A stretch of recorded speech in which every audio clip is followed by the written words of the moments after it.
სახელითა მამისათა და ძისათა და წმინდისა სულისათა ამენ. დღევანდელ კვირას უწოდებენ საშინელ სამჟავროს ხსენების დღეს. ისტორიაში კაცობრიობის იყო არაერთი ისეთი დრო ჟამი, როდესაც მიმდინარეობდა საშინელი ომები, კაცთა მასიური კლა. ისე რომ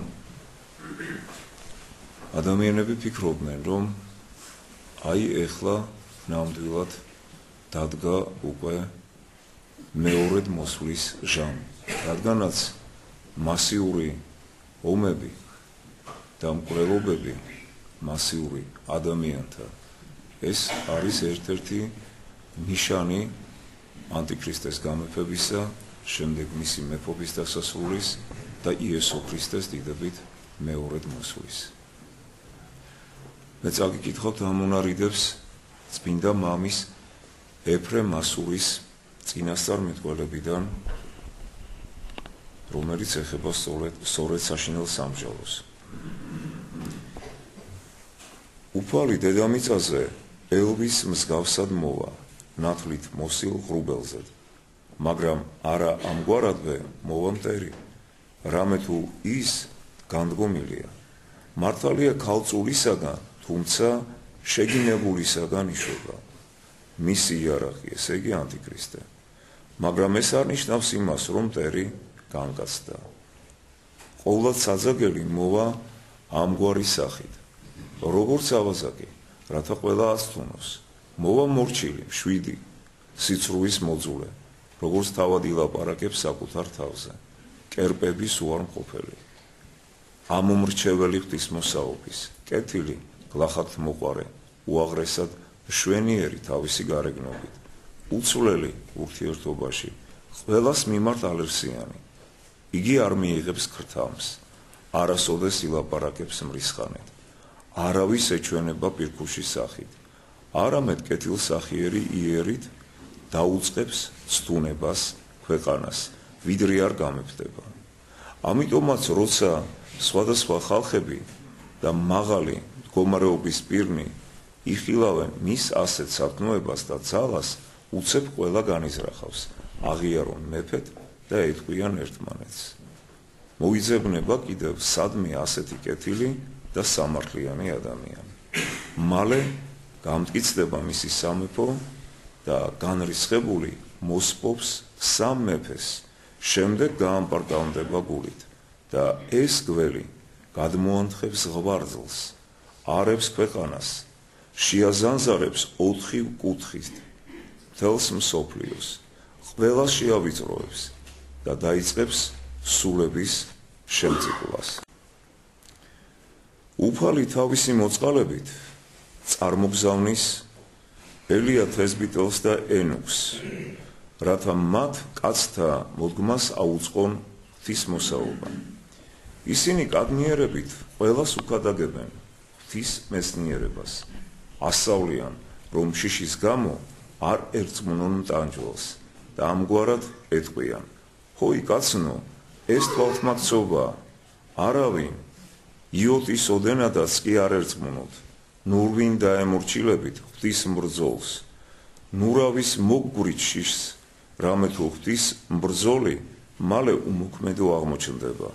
ახაზეციდან მომავალ არს უფალი წმინდა და თუმცა ძალზე მცირედნი მოისურვებენ მოусმინონ მათ და დაუჯერონ, მრავალი წმინდანთაგანი შეგინებულის მოსვლისას ნაკადულივით დაღვრიან ცრემლებს წმინდა ღვთის მიმართ, რათა გადაურჩნენ გველს.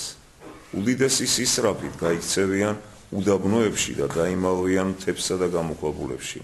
თავზე მტვერსა და ნაცარს დაიღრიან და უკიდურესი მორჩილებით დღე და ღამე ვედრებაში იქნებიან და წმინდა ღვთისაგან მიეცემათ მათ შემდეგი. მადლი ღვთისა გაიყვანს მათ განგებით წინასწარ განსაზღვრულ საამისო ადგილებში და იქ გადარჩებიან შეფარებულები მღვიმესა და გამოქვაბულებში.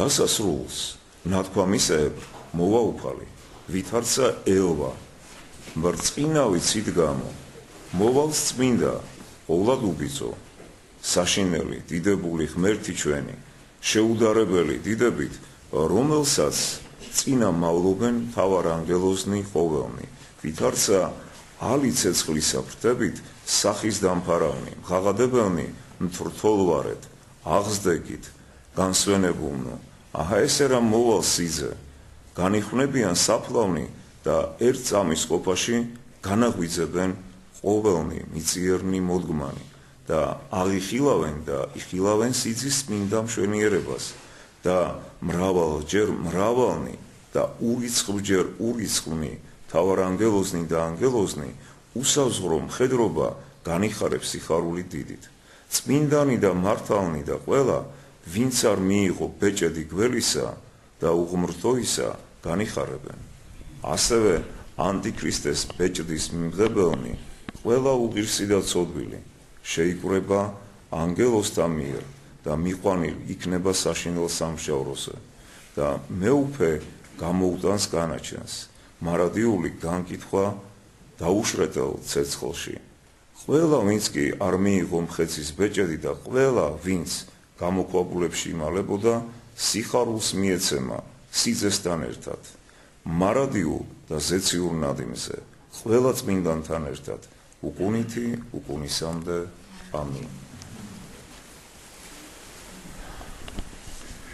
აი ასეთია მოკლედ შეგონება ეფრემასურის და სხვა არაერთი წმინდა მამის სწავლება იესო ქრისტეს მეორედ მოსვლის შესახებ მანამდე ანტიქრისტეს მეფობის ჟამის შესახებ ერთ-ერთი გამოვლინება საშინელი უდიდესი დაცემის კაცობრიობისა იყო ფაშიზმი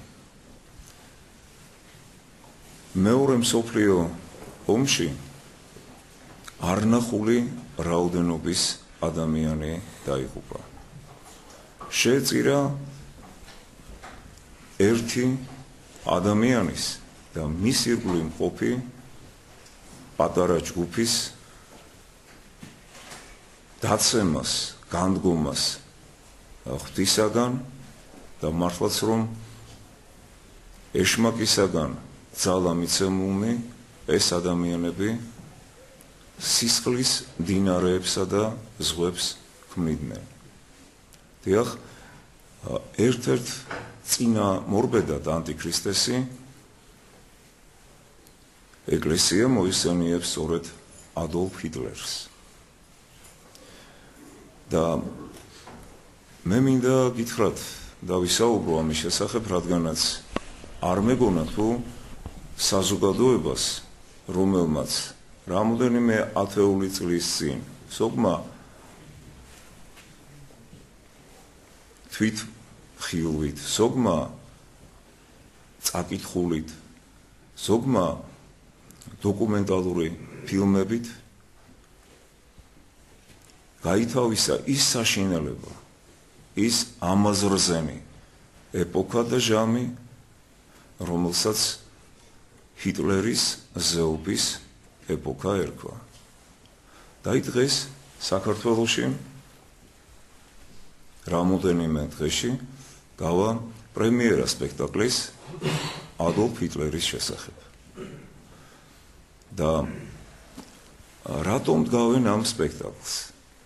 ანონსი ასეთი იყო. ჰიტლერის ბავშვობა. დააჩვენებენ შესანიშნავი გარეგნობის ბავშვს.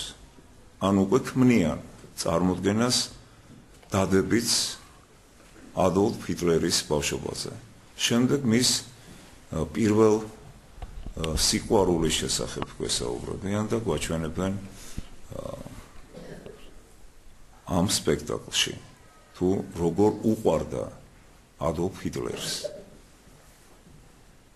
სენტიმენტალური ლირიული გადახვევა.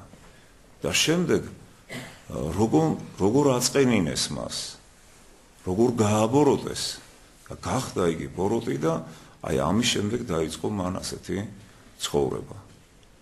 და საინტერესო ის არის, რომ ამ სპექტაკლის მიმდინარეობის დროს ჩართული იქნება ინტერაქტივი. ანუ ყველა შეიძლება დარეკოს და თავისი პოზიცია წარმოაჩინოს იქ. როგორ უყურებს ჰიტლერის ცხოვრების წესს, შეაფასოს. გახსოვთ ალბათ წინა კვირას ჩვენ წავიკითხეთ ოვერტონის ფანჯარა. ანუ ჯოზეფ ოვერტონი თუ როგორ ხსნიდა თემას, როდესაც შეიძლება ნებისმიერი იდეა გახადო ლეგალური და ერთ-ერთი საშუალება ამ ლეგალიზაციის უტოპიური, საშინელი, ამაზრზენი იდეოლოგიის საშუალება იყო კინო და თეატრი. რომ შექმნილიყო დისკუსია.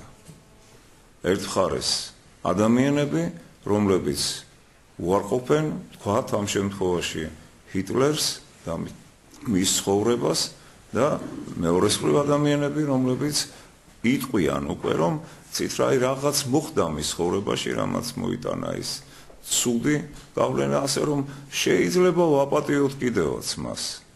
ხედავთ სადამდე მიდის თემა და გავაგზავნებ საუბარს. ამ საშინელი ჯალათების, რომელიც საქართველოს 9 წელი მართავდნენ პერიოდში, რომლის მთავარი ჯალათი და შემოქმედი ამ 9 წლიანი რეჟიმის მთავარი იდეოლოგი ჯერ კიდევ საქართველოში იმყოფება თავის ადეპტებთან ერთად და კიდევ ცდილობს, რომ ჩვენ ქვეყანას თავს მოახვიოს მრავალი და მრავალი სხვა საშინელება.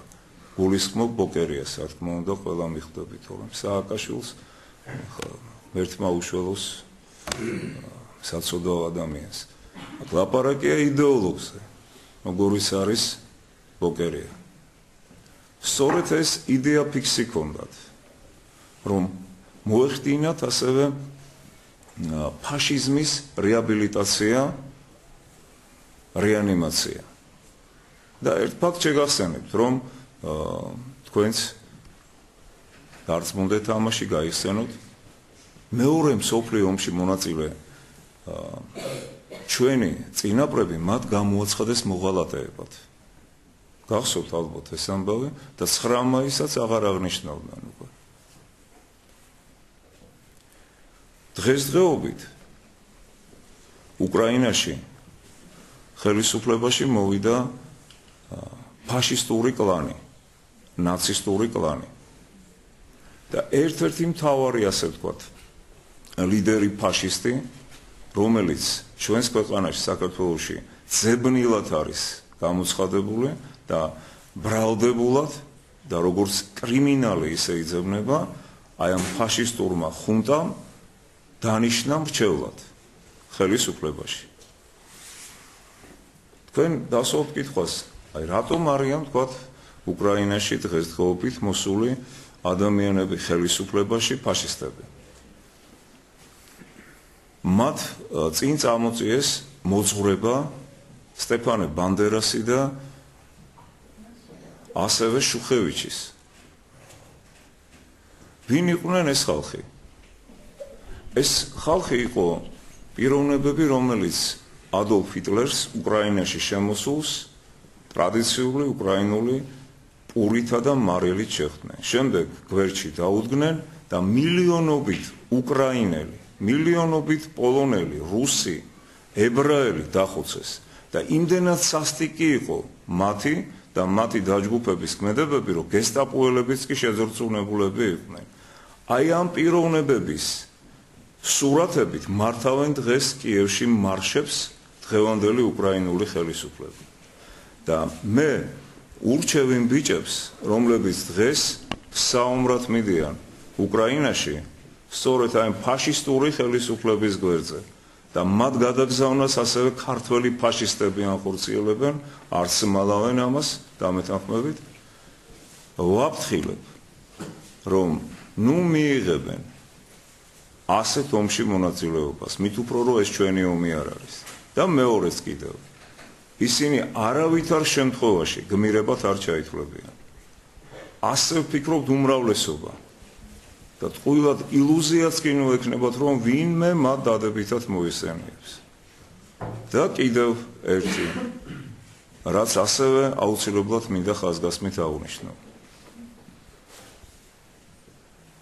ძალზე მნიშვნელოვანი იქნება ქართული სახელმწიფოს ხელისუფლების ნაბიჯი, დღევანდელი თუ ხვალინდელი, კონკრეტული ნაბიჯი იმასთან დაკავშირებით, რომ უკრაინის ხელისუფლებაში პრეზიდენტის მრჩეველი არის ქართველი ფაშისტი, რომელიც იძებნება ამ ხელისუფლების მიერ.